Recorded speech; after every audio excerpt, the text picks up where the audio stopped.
જય શ્રી રામ, વંદે ગૌ માતરમ। આજ રોજ મારી માલધારી હોટલ ચોટીલાથી 3 કિલોમીટર રાજકોટ તરફ ડાબી બાજુ દર્શન હોટલની બાજુમાં અને જાની વડલાના બોર્ડેની મુલાકાતે આપણે રાજકોટના અલગ અલગ એરિયાના ઘણા બધા વડીલો વિડીયોના માધ્યમથી જમવા માટે આવ્યા તો આપણે આ વડીલો પાસેથી જાણીશું કે આ વડીલ તમને જમવાનું કેવું લાગે?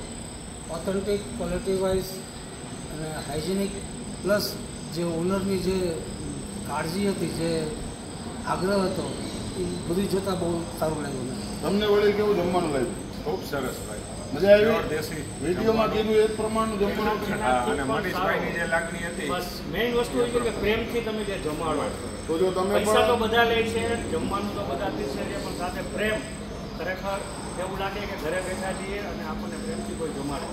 જો તમે પણ અમદાવાદ રાજકોટ હાઈવે પર મુસાફરી કરી રહ્યા હો તો ચોટીલાથી 3 કિલોમીટર ડાબી સાઈડમાં દર્શન હોટલની બાજુમાં જાની વડલાના બોર્ડે માલધારી હોટલ, જ્યાં તમને શુદ્ધ દેશી ભોજન ફક્ત 130 રૂપિયામાં અનલિમિટેડ દૂધ, દહીં, છાશ, માખણ અને 6-7 પ્રકારના શાક તો ખરા જ। તો રાહ કોની જોઈ રહ્યા છો? તમે પણ જો રાજકોટમાં રહેતા હોય અને આજુબાજુમાં સૌરાષ્ટ્રમાં રહેતા હોય તો એકવાર માલધારી હોટલની અવશ્ય મુલાકાત લો। જય શ્રી રામ, વંદે ગૌ માતરમ।